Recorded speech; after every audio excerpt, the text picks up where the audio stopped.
Welcome to Revachol.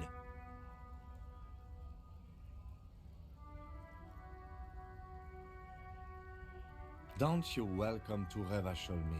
My grandfather came here from a 3,000-year-old racist isolationist culture, while your ancestors came to this island a mere 300 years ago. Every school of thought and government has failed in this city, but I love it nonetheless. It belongs to me as much as it belongs to you. It's men like you who keep Revachol divided, making it that much harder for everyone to climb out of this post-war limbo. What he means is, fixation on the Revacholian nation makes it harder for Revachol to actually attain self-determination.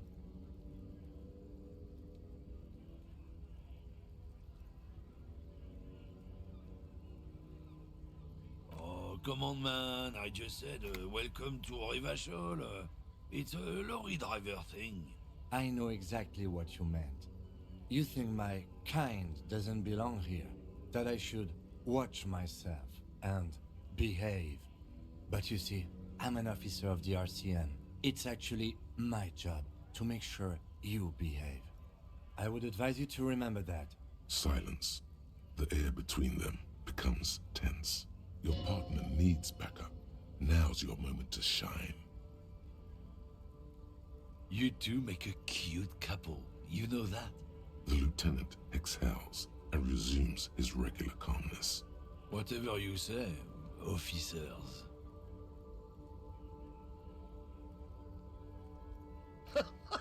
Oh man, that's great. Look at that guy go. Haven't seen anything that funny in a while. God damn. Thanks for that, but no, it's not mine. He doesn't live in Martinez. Oh, not much anymore. I'm here to pick up some cargo, but the dock workers are on strike, so it's a sit and wait on your ass situation. The strike? Oh, they've been at it for a while. A month, 2 months maybe. But this year is just the last week or so. Apples? Apples is exactly the kind of thing you'd say if you had something to hide. Yeah, apples?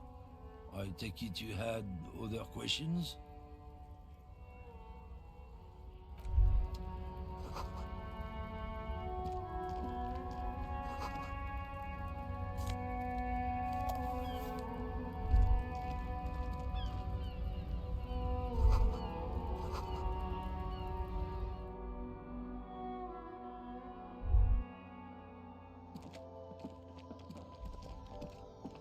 The tear machine stands in the corner. A sign says, 1 bottle equals 10 cents. Your bottles clunk into the machine, and the money appears with a satisfying jingle. You're a richer man now. A small cabinet on the wall is filled with various medicine bottles, nasal sprays, and blister packs. They all bear the Saint Baptiste Pharmaceutics logo. Their logo is the bloodless rose, pure white, untouched by harm. Just ask me if you need anything from Saint Baptiste. We don't stock prescription meds, but we do have Nosafed, Duramine, Magnesium, and Hypnogamma. I don't know. Let's see. Nosafed is a nasal spray, Duramine is a really good painkiller, Magnesium is a dietary supplement, Hypnogamma is... I don't really know what Hypnogamma is. I guess it makes you feel less shit. It's recommended to use after lots of partying, studying, or exercising. No, sorry. I'm not like a doctor or anything.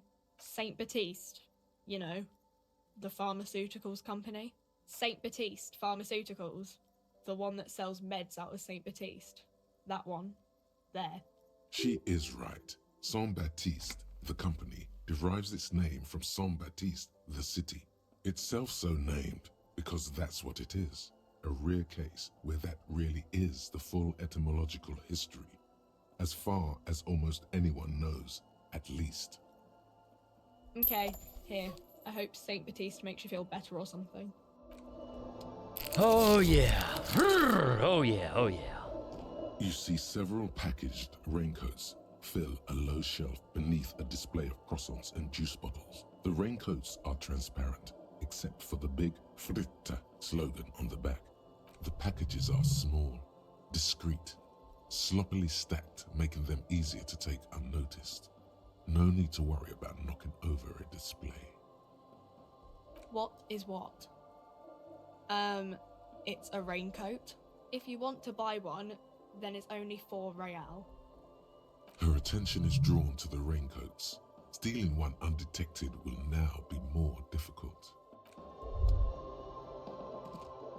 A colourful display of cigarettes and alcohol bottles line the shop wall, inviting you closer.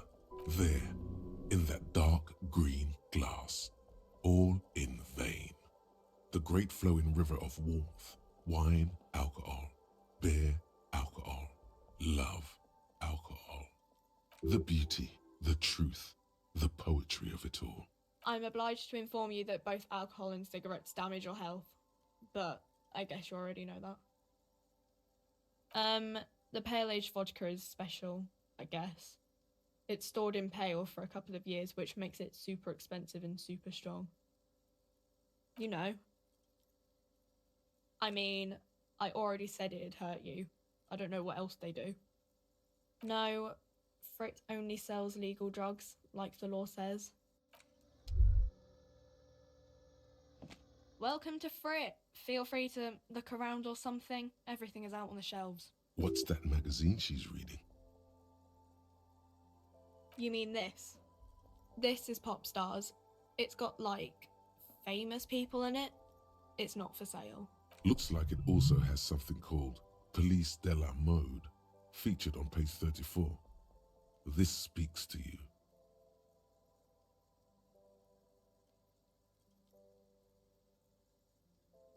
She pops her raspberry-flavored bubblegum and nods, her shoulders tense. She shuffles back only slightly. Bewilderment and repulsion root her in place. The lieutenant frowns at you before turning to the clerk with an apologetic half-smile. I don't know. Frit?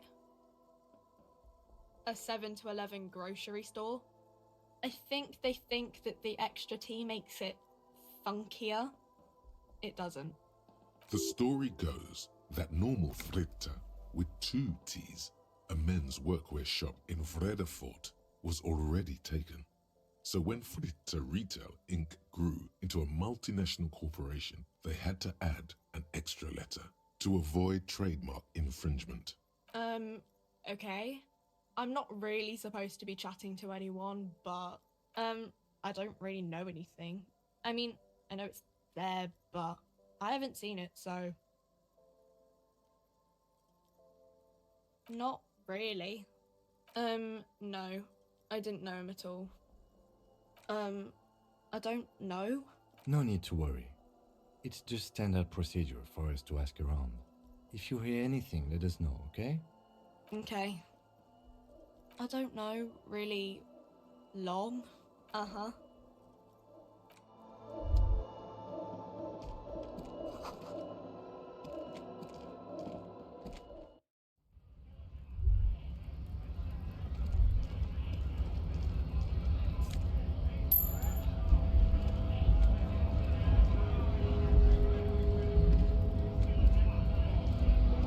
Bastards! We have a right to work! Hold up and stay frosty, everyone. Cops are here. You here to fuck with us? Beat the honest worker down. Good. We're fighting for a cause here. Right to work! Right to work! Besides, we're not that different. It helps if people see us talking, cops and strikebreakers together. Shows authorities are on our side. Builds confidence. Rights of people. Rights of workers. To have gainful employment. To make a salary. And feed their families. His manner of speaking is wooden, the tone of voice bland and uninspired. almost as if compiling replies from a set of learned phrases. Maybe you should ask them the questions, like why we're not allowed to make a living here. Shame on you! We have families to feed, you piece of shit. So do we, Scab.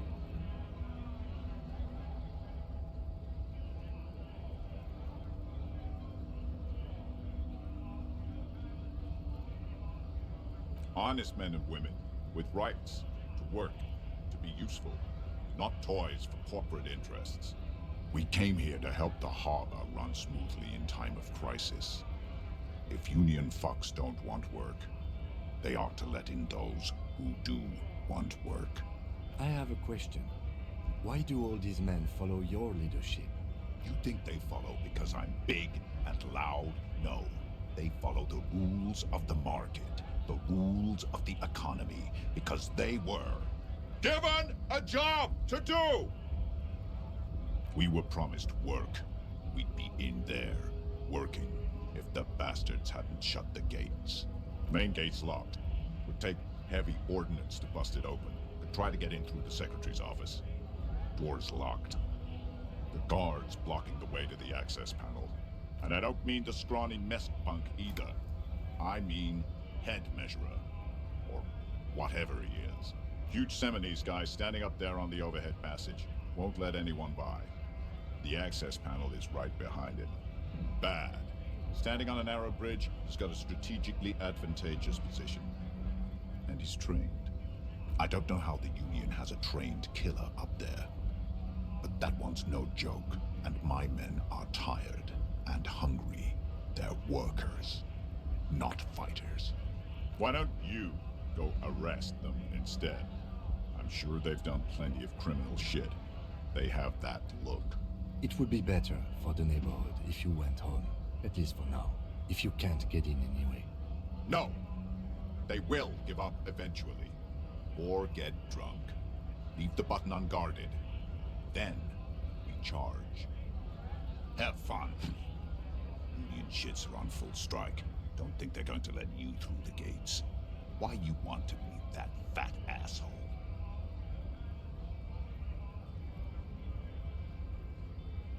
Right to work!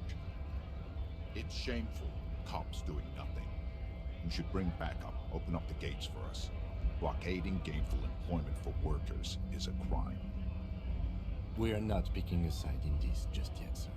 Pity. Let us work!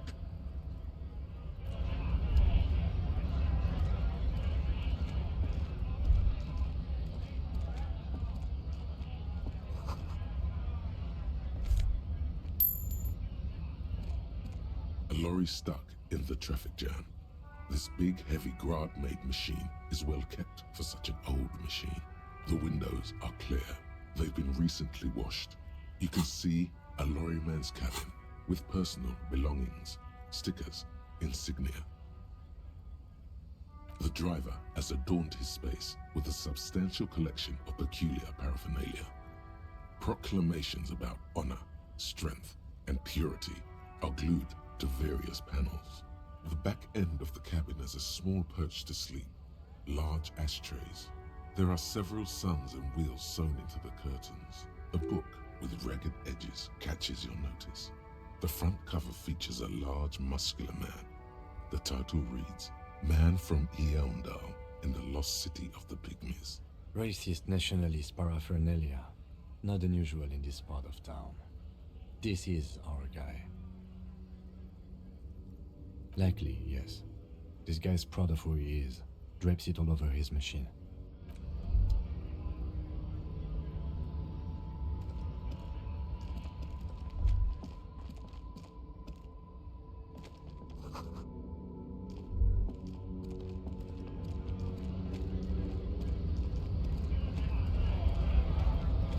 Scab?